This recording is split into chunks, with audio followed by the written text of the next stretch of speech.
All right, guys, this is the very first BTC Toast Big podcast. Um, I'm here with Gerald Wilkie of HashMaster Tech Hi guys. and my little brother Michael of BTC Toast as well. Welcome to the show. We may be a little rusty. This is our first time. So,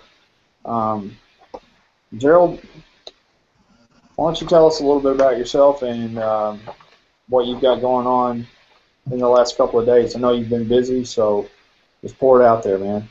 Well, Lee, I'm a Libra. I like long walks on the beach, puppy dogs, and Bitcoin mining. No, I'm originally from upstate New York and been in North Carolina now for enough years to where people stopped calling me a damn Yankee, which is nice. I'm kind of a local here, and been in Bitcoin, the world of Bitcoin, for about a year and a half, 2 years now, and been seriously into mining for just under a year. And as the announcement came out earlier this week, we just signed a deal with Bitcoin Shop, which we're really happy to be partnering with Charles and his crew. So That's cool. Mining operation. So although my wife might not agree, I am married, have 3 kids that I haven't seen at least in the last couple weeks. We've been pretty busy, as you can imagine. Running it, man. Running it. I got some people that are actually, I think, trying to chime into the hangout, so I'm going to check out Google Plus really quick.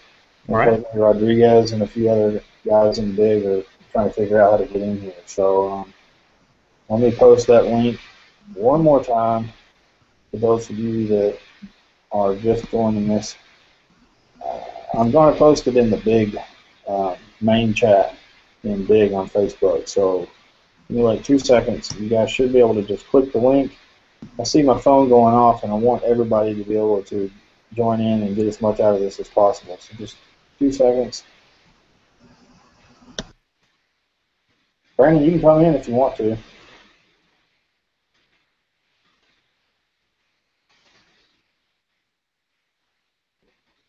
Hello, wife. Hi. Hello. This is my wife, Julie, who I never see, who came to visit. That and good wine. And behind every good man is an even better woman. So Well, thanks. I mean, it looks like behind little Lee is a good man. that's Brandon Crane. He's an amazing dude. He's working late tonight. Actually, I think he's actually playing Warcraft, right? Yeah, working late. You are working late? He's the one and only guy here that works for Sony. I don't know if you guys know him. Michael and Brandon both work in a software sourcing company in Jonesboro called Rural Sourcing, and we're on location there. Michael works for, he's the last line of defense for R.J. Reynolds Tobacco Company and all of their technical help. And I'm not really sure what Brandon does, but he's got a lot of cool Blu-rays on his desk and a lot of Sony stuff. So anyway, I think I posted the link, and if you haven't joined by now, there's no excuse. It's on BTC Toast. It's on Facebook, on the Bitcoin Investment Group. I've sent invites out to numerous people, so we're going to get started with the questions. If you guys missed Gerald's introduction, he's a Libra. He likes long walks on the beach, and he likes very much to mine Bitcoins. So I've got a list of questions here. I'm going to watch the Facebook channel as questions file in. The first question I have for you, I've already asked who you are. One of the questions that people may not know or may not have a clear answer on is, aren't you the same guy that started Big Bullion? I am indeed. We are still running Big Bullion. We're actually in the process of getting a new QT going, which we are out of alpha. We're into beta testing on the new wallet, which is fabulous. We've got a lot of big stuff planned for Big Bullion over the next 6 to 12 months. So awesome. No pun intended. No pun intended. Lots of big stuff. Yeah, we use a lot of puns with big. It's awesome. So the next thing I was wanting to, we'll get into some discussion here in a little bit. Tell me a little bit more about Bitcoin Shop. How did you first learn about them, and how were you approached by this? We're leading up to your big announcement that was in the news the other day. How did that come to be? Can you tell us a little bit more about that? I know there may be some restrictions there on what you can divulge and what you can't divulge, but Oh yeah, nothing sensitive there really. Eric Grow is CEO of Coin Outlet, and he and I have partnered together on a lot of stuff over the last 3 months or so. And actually met Charles through Eric, and through some conversations that we had. As it turned out, there's a lot of synergies between what Bitcoin Shops wants to do, what I want to do, and what Eric is doing. They've wanted to get into mining, and one thing a lot of people talk about and that a lot of folks see is that, oh, mining's not profitable. Mining's not profitable. You'll lose your ass on mining, right? And that's true if you are not in it and you are not after it 12, 14, 16 hours a day and you really have a solid understanding of it. Now, I'm not going to say that I know everything about mining, but I eat, sleep, breathe, and on occasion drink the mining, nonstop really. So it's a fabulous side of the business to be in my opinion. It's the best side. Some people disagree, but I think it's great. So we've been talking in a lot of detail with Charlie about Bitcoin mining itself, and with their CEO Michael Hendren, we came to the conclusion that it was a good idea for us to partner together, and it was a good entryway for Bitcoin shops to get into mining with a company like HashMaster that had a facility ready to go and had the expertise to implement the type of the quantity of miners that he wanted to do. that's cool. Yeah, I looked distracted there for a minute. It looks like Jose Rodriguez is still having a little trouble watching this, but rest assured, if you guys can hear this, and I'll post this later, this will be recorded. If you can't see it now live, it will be on my YouTube channel, and I will post it on BTC Toast probably tomorrow. It usually takes about a day for Google to transcode everything, and they also, really nice feature is they try to transcribe the text, so we'll see how well that works. But anyway, so moving on, Michael, do you have any questions? I was just going to mention, I think that the broadcast is stuck on your camera, so. Oh, nice. Everybody's looking at me. Cool. Well, let's fix that. I'm going to look at Gerald for a minute. Look at that dude. Play up.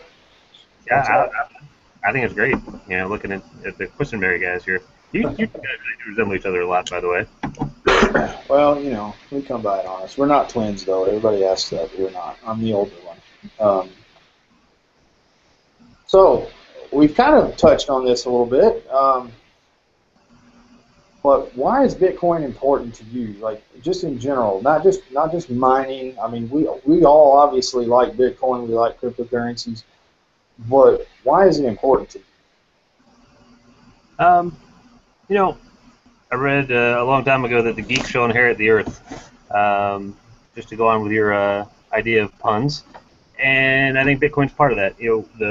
Philosophically, like the reason I like it is because the promise of Bitcoin is equal access to financial services for all people. Right.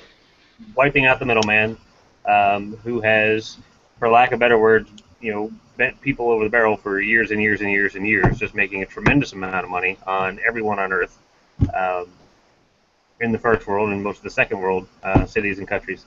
And what Bitcoin really does is take the banks out of the picture. The central banks are being disrupted. They're not real happy about it, which is good for me. I like that. Not really an anarchist at all, but what I do like is fair and equal opportunity, which is what Bitcoin provides. So anything I can do to further Bitcoin and help fulfill the promise of Bitcoin, I think is fabulous. When it comes to peer-to-peer lending sites like Bit Lending Club, you had the opportunity to I know personally, I've helped fund some opportunities that people have had in South America where people wanted to expand, whether it be small farms, whatever business opportunities they've got, where they have no access to capital. They can't go to Bank of America or Wells Fargo and get a loan. They don't exist, right, down there. Well, I think that... Oh, sorry, go ahead. I was going to say, we've seen that just in the big group. Gaston, for example.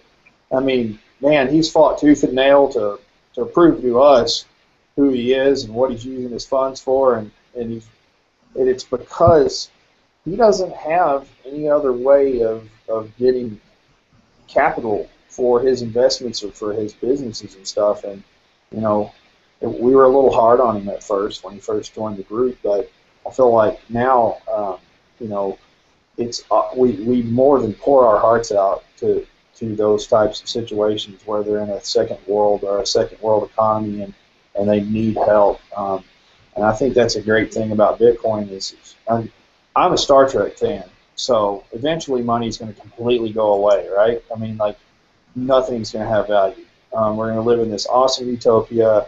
We're going to fly at Warp 10 and fight with the Klingons with no money. So that's where I'm at, and Bitcoin's the first step in having that magic utopia. Let me bring it back to the solar system and back down to Earth for a minute. Are there other businesses that are going to be investing in HashMaster Tech in terms of mining? Is Bitcoin Shop an exclusive deal for now, or are you opening up and sharing your facilities with other enterprises and other startups and things like that? Yeah, good question. So, as far as publicly traded or listed companies, we did sign an exclusivity deal with Bitcoin Shop. So they will be the only corporation that we will partner with or offer mining services to. Now, we do have a big mining co-op, which we've got a few members from the big group that have joined in together to kind of pool resources to mine together. And the deal with Bitcoin Shop only helps everybody. Right. Because the type of investment capacity that Bitcoin Shop has increases the size of the data center dramatically, thus increasing the points for everybody that participates. But we won't open it up to any other publicly traded company. And at this point, more than likely, it'll only be open to big members as far as the co-op goes. Right, and more each day we're kind of, and I'm guilty of this. I'm not Ardiva like known. I don't have an Ardiva token, but we're kind of restricting ourselves to knowing who the people are in our group. So we're building a large group of well-trusted individuals is the idea behind the Bitcoin investment group. So that just makes sense, and I think that's a good move on your part. You know, is the exclusivity deal, is it termed, or is that just from now until an asteroid hits? It's like it's a period. As long as we're in business with Bitcoin Shop, that'll be our exclusive publicly traded partner. Okay. All right. Well, I mean, in this whole, you know, the whole thing, I may not have read all the headlines. I've been writing blogs like crazy and getting cross-eyed, but how big are the HashMaster Tech facilities? Like physical space, how big, you know, like how big is this thing? Like I'm visualizing like Drupal's like server center in my head when you say data center. But I mean, when I talked to you yesterday, you were literally knee deep in miners. Oh yeah, we still are. We've got what I call the server room hallway is currently packed full of mining hardware waiting to get implemented. So we went ahead and we kind of prioritized with S4s first and making room for those guys, getting them implemented. And total square footage, we've got about 3,600 square feet. And then we've got the facilities separated into different server rooms. And kind of what our philosophy is we are trying to plan as much as we can for the future. So we've got server rooms identified. Each server room, we assign a range of IP addresses and a spot on the VLAN. So what we'll do is, what that does basically is give us ability to react quickly and change if necessary. So let's just say Bitcoin difficulty is a gajillion one day, which it probably will be, right? At that point, S2s, if they still exist, would not really help anybody in terms of mining Bitcoin if the difficulty is too high. So then we would go to our VLAN 1, choose all those servers, move them into an altcoin, a really good altcoin like, I don't know, Big Bullion, which everybody loves, right? So boom. Mine it now, Big Bullion, SHA-256, get on it. Yep, so we point that VLAN over to Big Bullion, boom, it starts hashing there, and instead of mining equipment becoming obsolete and adding to the e-waste of the world, no, we repurpose it to an altcoin that it can actually mine. That's awesome. Yeah, I like that idea. Mm-hmm. Yep. So I'm going to get down to some nitty gritty about. I'm really excited about the Bitcoin Shop deal. I know there's a lot of buzz going on. with it, and I browsed their site, like the ability to like buy Blu-rays and all that cool stuff. I was just amazed. Like what? It's like Amazon but with Bitcoin. I loved it. Yep. So that being said, the headline that I put out was that you would be managing $1 million worth of mining assets, whether it be hardware, mining itself. I don't know if there were Bitcoins traded and involved. Where did that number come from, or are you able to tell us? That was the number that we selected and as a top tier. So basically, the fees that Bitcoin Shop remits to HashMaster for managing the equipment is a tiered structure, where they would pay X amount of fees for managing this much mining equipment, this much mining equipment, this much so on and so forth, until you get to the $1 million tier. And that's where we kind of left it at. And it is open, to open to discussion again as we get close to that figure. We also left it at that figure because that's almost our maximum capacity for mining equipment here at the current facility. Right.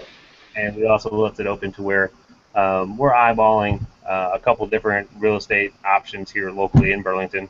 Because the cool thing about Burlington is it's an old manufacturing town. It was big in the textiles in the 80s, 90s, and before. So now that a lot of the textile business has gone overseas, these buildings, which have significant power wired to them currently, large warehouse-style buildings, are perfect for Bitcoin mining. And it's just really cool to have something that was a huge business that has died out to be revitalized with Bitcoin, which is the next generation. So sure, and eventually I think you would be bringing maybe jobs in. I mean, if this thing could go big, you're going to need security. You're going to need, you're going to need staff 24 hours. I mean, you can't do it by yourself. You're going to need admins. You're going to need computer techs. I mean, the whole 9 yards.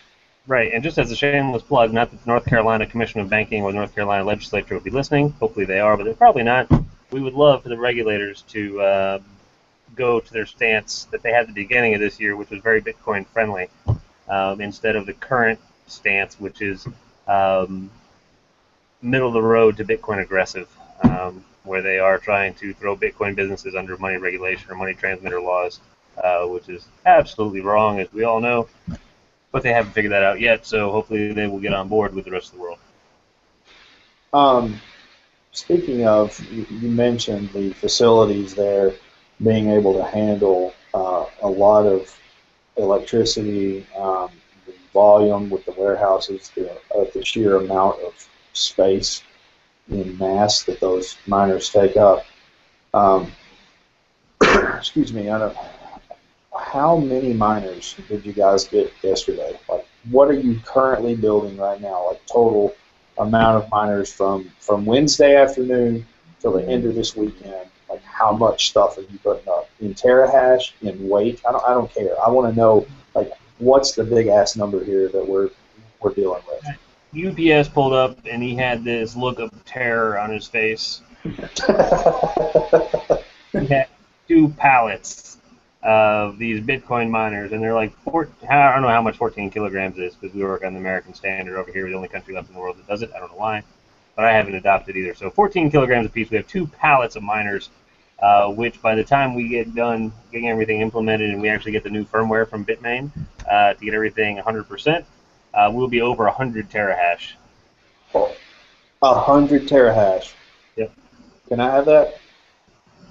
Like, you just dedicate that to me, like, right? Toast, like, forget you, Bitcoin Shop. BTC Toast needs it, man. We need it bad.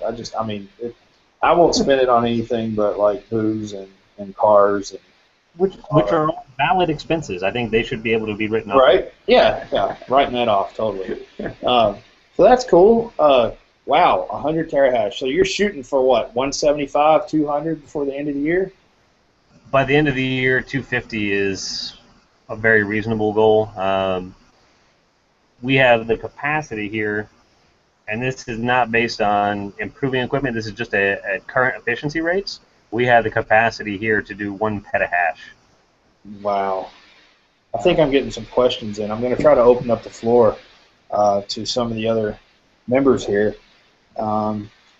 Actually, what's really cool is, and I'm going to put a shout out, I actually have a local member here. His name's Jonathan Conley. He's a good friend of mine. He's on mine and Michael's barbecue team. I wanted to give him a shout out. He joined big the other day, and anyway, I'm just glad he's here. He's kind of new. He's not new to Bitcoin. He's known about it for a long time. He's got a few pieces of mining equipment of his own. I think they were from Butterfly Labs, which is unfortunate, but I just wanted to say hello. Thanks for joining in. Jonathan is now saying something to me. For some reason, I'm not seeing the questions come up. Maybe I need to open my Google Plus. Yeah, there we go.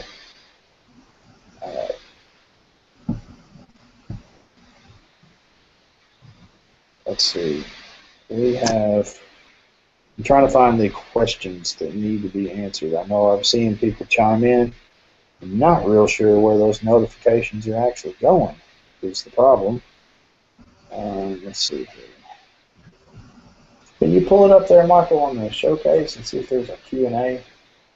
There may be a Q&A session that's going on.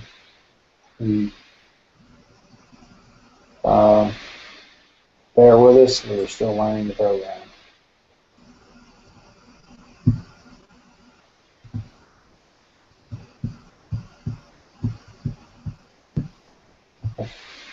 Okay. I have no idea where the questions are. I'm seeing them though. So let me open up Gmail. That might be a good place to start.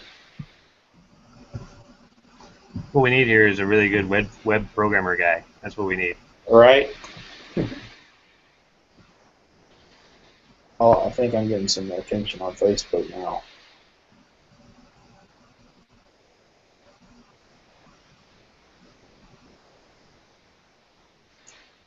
Bob Mack says, where can you paste questions? Since I really don't know what the hell Google does for question and answer, what we're going to do is if I'm going to pin the post in big, if you guys want to head over to Facebook, I am going to pin the main post that Bob Mack just pasted questions in.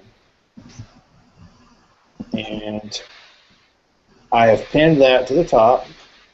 It has my name on it. It has BTC Toast. And I have the comments open. So I don't know where the comments are in Google+, so guys, just fire away. Bob Mack says, where can you paste questions? I'm going to say right here.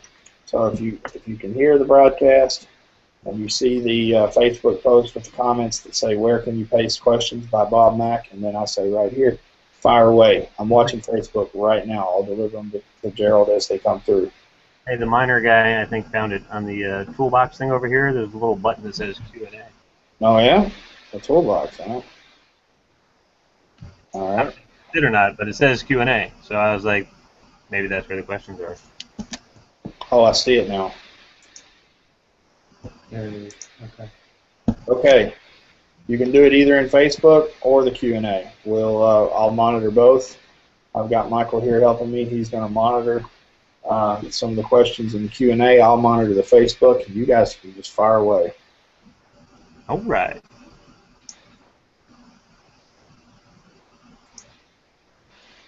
Any questions? Any questions? I have a question. Go for it. All right, Gerald, what's your question? How do I get some of the Lee Questenberry famous barbecue sauce? Oh, you can actually order that online at bluffcitybbqsupply.com, and we will ship that within the 48 continental United States.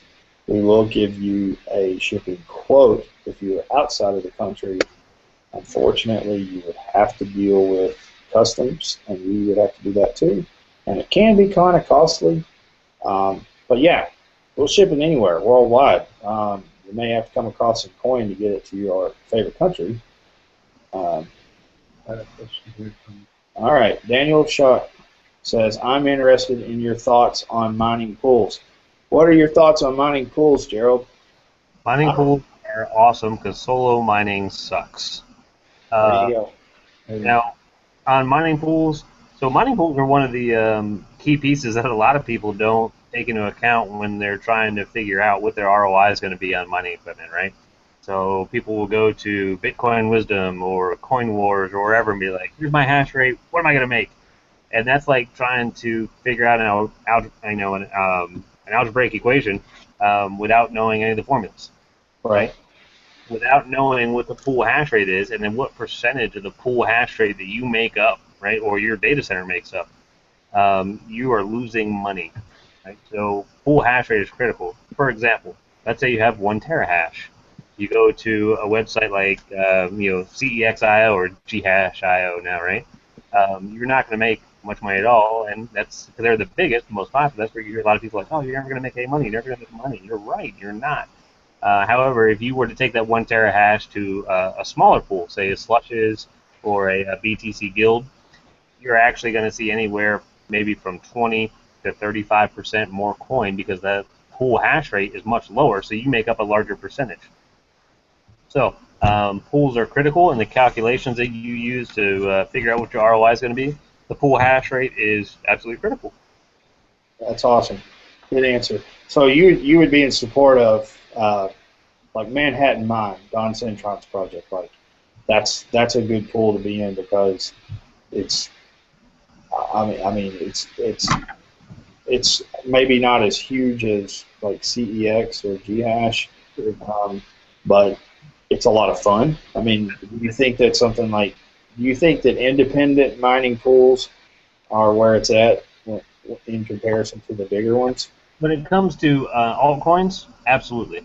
When it comes to Bitcoin pools, the problem is that the network hash rate is so large now. It's very difficult for a new pool to start out to have enough of the network hash rate to actually solve blocks. So a good example, Allegis, right? Very cool pool. I like it a lot. Very good design. But the problem is they have, last time I checked, maybe 1.1 petahash, something like that. So when they go up against a BTC Guild that says 12 to 15, or a CEX that's got, Jesus, anywhere from 40 to 50 or 60 petahash, you're going to get 2 blocks a day at the smaller pools. And that's a good reference point to a pool that's gotten too small, right? So then you may make up a significantly larger portion of their pool, but their pool's not big enough to support block generation. I see. Like with Manhattan Mine, Don runs a great pool. He's an awesome guy. I love his work, love his stuff. Right? So actually, when I mine big, which I haven't done a whole lot of, but when I do, that's where I mine it at because he's got his stuff together. Good ran pool, good percentage of network hash rate, and then of course when I joined or when I was mining, I made up a good percentage of that, enough to get paid a good block payout to make it profitable. I have a question here. I'm going to read it. It's from Joseph Berta. It says, if a small hashing person wanted to join the big mining group, are the numbers readily available to find out about that? Is, I'm sure there are some that would like to know about if it's better to join the big mining group or stay the course. Yes, I owe Joe an apology. I've been trying to work to get his numbers for like a week, and I haven't done it. So, public apology, Joe. My bad, dude. But to answer it in specific, mostly general terms, with Bitcoin mining, it's not a linear process, right? So if you have 1 terahash and you go to 2, it doesn't mean you're going to double your coins, right? The larger your percentage of the pool hash rate, the more coins that you get. So when you calculate it specifically and you're very methodical about it, the larger group you join, if the larger group manages their data center, their percentage of the pool hash rate well, you are always better to join that larger group because you will have more coins. So definitely, I apologize for not getting that info to Joe earlier. Everything from pneumonia to pallets of miners to you name it has gotten in the way, and that should not have. So. Yeah, you've had a pretty weird week. Like I talked to you Monday, and you were like, "Yeah, I've got pneumonia." I was like, "What?" I've got pneumonia, and then I've got like 5 million pounds of miners coming in on Thursday, and like Eric was driving towards Virginia. And I was like, is he driving to North Carolina? He's almost there. And then all of a sudden he turns around, goes to Philadelphia. And then he's like, I'm flying. Now I'm flying in Gerald's going to pick me up. We're going to hook up a bunch of miners, and then I'm off to wherever the hell else. And I told him to come to Jonesboro Airport and pick me up, and he didn't respond. So it's been a crazy week, but mostly for you, you've been like literally knee deep, like ants everywhere, ant miners, just all over the place. Like you're going to be seeing that shit in your sleep, man. What is sleep again? I don't know. Andrew Mack wants to know what your plans are for Big Bullion. How can adoption and awareness be increased to support its price? What would be a ratio for conversion of Big Bullion to actual physical? I'm thinking he's talking about physical metals, precious metals. So that's a pretty loaded question. A lot of that's on the website. I can answer that part because I manage that website. You actually gave me a graph that had the amount of holdings that we have in precious metals increases by every time there's 1% of the actual coins in mined. So there's not a certain amount off the top of my head. I knew that we do have that on the website, but as far as the plans, that's kind of up to you and me, Gerald. What are we doing with the website? What are we doing to promote? So we've been relatively quiet on Big Bullion here recently, which has been on purpose. To speak to one of the posts I did a couple weeks ago about the Security and Exchange Commission, the thing is with Big Bullion, we've designed this coin from the get-go as a multi-year project. We want Big Bullion to be an investment-grade security.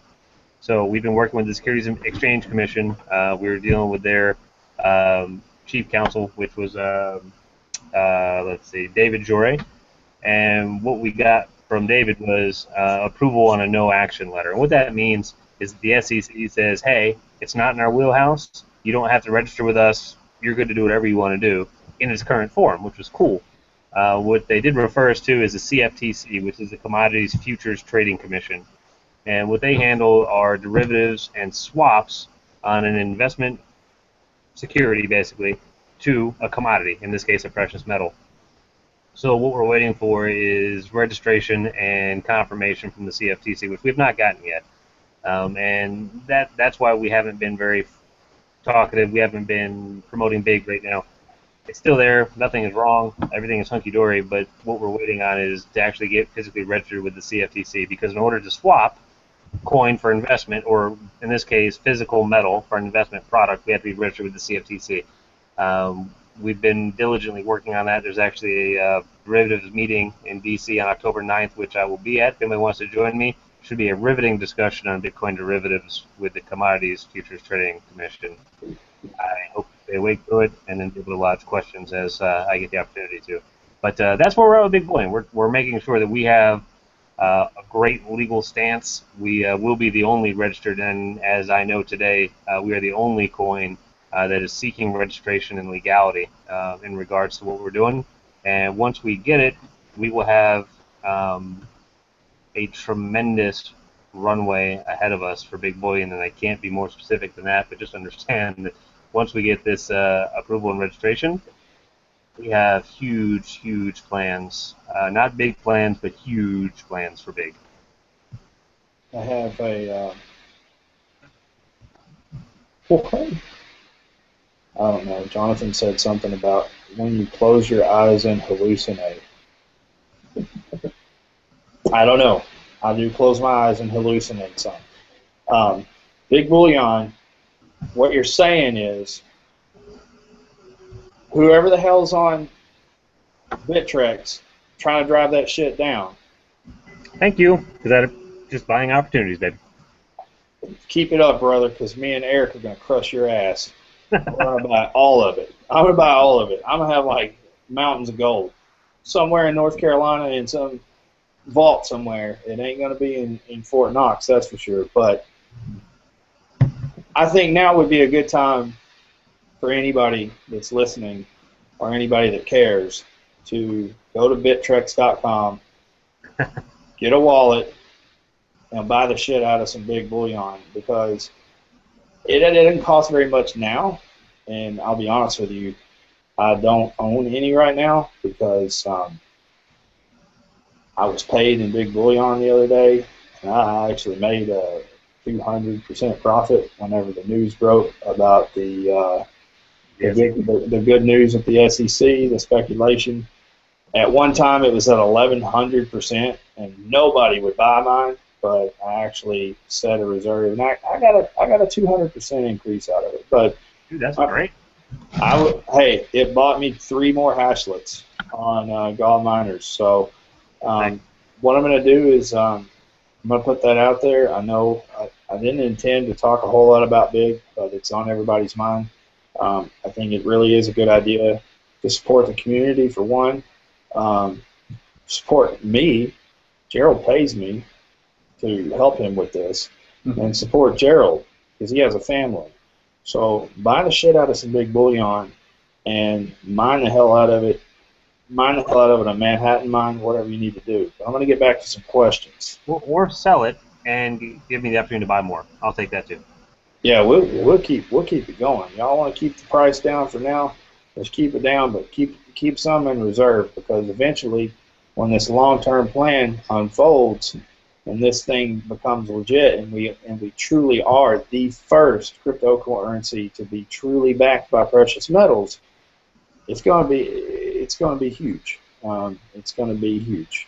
So let's see. That was Andrew Mack's question. I don't have any more new questions in the Q&A. I'm going to check Facebook really quick. Jose chimes in. Jose is my brother from another mother down in Mexico City, or wherever the hell he is, because he's always traveling. But I know that the entire southern hemisphere is on fire when Jose's around. So he says mining is risky business to generate profits. You have fixed costs, light, internet, and you need an initial investment. If Bitcoin prices continue to go down and hardware becomes obsolete, what would the company head do? Basically, Gerald, what would you do if electricity costs too much, the value of Bitcoin went down to like 2009 levels when it was like $5 a coin? Right. And what would you do? Would you switch to an altcoin? Would it be? I mean, what do we do? Well, first I would consider, right? This, I don't know if you can see it or not. Hopefully you can see that window right there, right? I would consider jumping out of that window and falling to my death quickly. Let's hope that doesn't happen, right? That's not what we're going for. My second thought would be, okay, cool, Bitcoin went down the crapper. Cool, let's mine big, right? Seriously, though, part of what we did, part of the reason that we chose to stay right here locally, electricity cost is exceptionally low in North Carolina. Apple has a data center here, as does Google. We are not near their size, obviously. But a little known fact, North Carolina has more nuclear reactors than any other state in the union, which is why our electricity is so cheap. So tobacco. Yep. Yeah, tobacco left. We're like, oh, no more tobacco. What do we do? Oh, nuclear power. Great idea. We have nuclear reactors everywhere. There's like 16 or 18. There's a bunch here, literally. They're all over North Carolina. So electricity costs super cheap, which is great for our ROI. And as far as the Bitcoin price fluctuation, my thoughts on that obviously are that my belief internally is that, hey, you know what, Bitcoin price is going to appreciate. I think that we're going to see lots of bumps in the road along the way as you get a lot of big companies coming in accepting Bitcoin. Their risk portfolio doesn't include sales, right? So if I am eBay or PayPal, I am Overstock or Newegg or Walmart or whoever, and I start accepting Bitcoin. I already have an investment portfolio where I risk a certain amount of my company's profits. When I generate sales, that's not considered risk. So what they do is they dump their Bitcoin immediately. So they lock in their price at the beginning of the day. They have their sales in Bitcoin. They close out at the end of the day. So that's why we're starting to see the trend where in the PM American hours, we're seeing a lot of Bitcoin dumpage.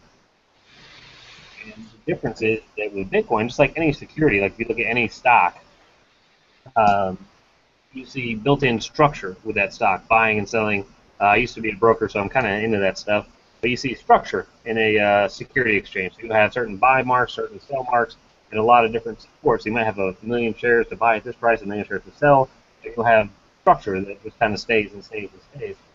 Well, what happened with Bitcoin is we started getting these huge merchants in. They started destroying that structure, which is why we're seeing price depreciation today. And as the market gets used to this new structure that we're developing, we're going to have new price and new structure, and the bumps in the road that we're seeing right now, where these wild fluctuations will go away. So my personal belief is that it is temporary. We will see some wild swings this year and going into the next year. Because, I mean, hell, realistically, at the beginning of the year, we had 20 or 25,000 businesses that accepted Bitcoin. By the end of the year, we're going to have over 100,000. It's a 400% increase this year in stores and businesses that accept Bitcoin. Both of those sell at the end of the day and get fiat to pay their normal operating expenses. So we're seeing some growing pains. Am I worried about the price permanently decreasing? Not really, but it is a possibility. If it does, we'll mine altcoins and we'll figure something out. Not my first rodeo as far as owning one business goes, so we will adapt and I have a question from Andrew Mack. It refers to Big Bullion again. He's asking, as an investment vehicle, would the price need to be relatively stable? And if so, what is the expected target price to be? Ooh. So I don't want to be overly optimistic, and just to insulate myself, like the whole forward-looking SEC statement, right? These are just my personal beliefs, right? So I'm not saying this will happen, but this is my belief and my stance, not investment guidance, right? So with any stock or any investment, you have standard stock and you have preferred stock, just like you have with Bitcoin and Big Bullion. Big Bullion will be the preferred stock version of digital currency because of it being regulated, so we have to comply with a lot of different federal regulations, and the fact that we have bullion backing it. Based solely on that, I see Big Bullion having a price that is significantly higher than Bitcoin. We never created Big to be a currency. That wasn't our idea. Is it designed as an altcoin? Yeah, it is. But is it an altcoin by design? No, it's not. It's an investment vehicle by design. We designed it to be the preferred stock of the digital currency world. So I think that it's fair to say that we will be valued higher than Bitcoin in the future. That's cool with me. We get some good questions here. Daniel Schutt says, do you have a strategy for the New York bit license impact on mining and Big Bullion? I do, and it's unfortunate. We will deny registrations for swaps with Big Bullion to New York residents if the bit license passes. Right now, it's still legislation. It's not law for New York. But if it does pass, and indeed you have to have a bit license to do business with New York residents, we will not participate. Partially because of the expense, partially because of the philosophical stance. You know, New York is very aggressive against Bitcoin and digital currencies as a whole, and we will not participate with New York based on those terms. Good one. I have no idea. I'm being educated as we do this interview. Let me see if there's anything. Let me read over some of my. For some reason, I'm getting a lot of questions, and they're only coming through to my phone, and it's a little hard to discern what's going on. Let's see. We had a question. Oh, Roy is commenting. He was probably trying to hit me on my phone. I'm going to see what Roy Hodge from Texas has to say. Give me 2 seconds, and we'll refresh the page.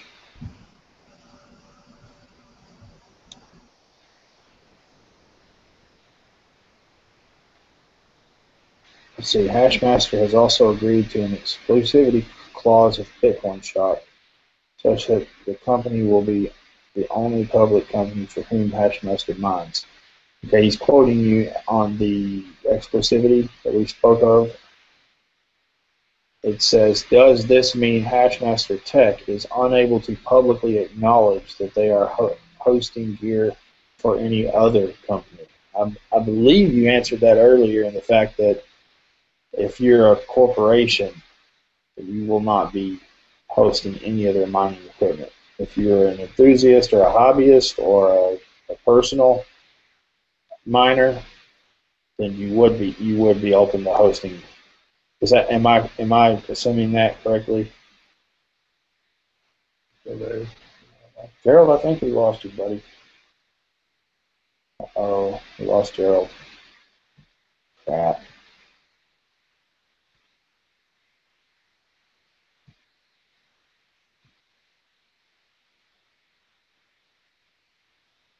No. Somebody from New York must have hated his answer. Let me eject him and call him back.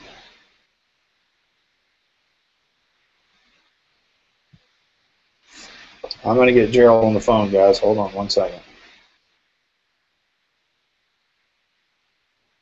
Oh, he's popping in on the Hangouts.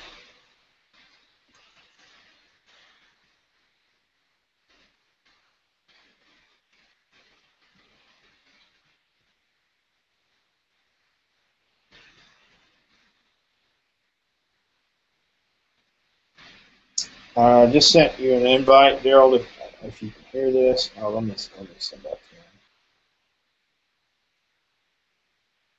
you.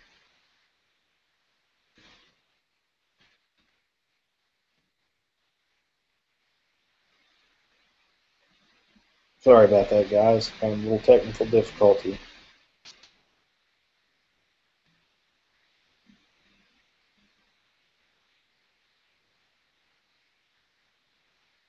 It says he's not allowed to join. What the heck?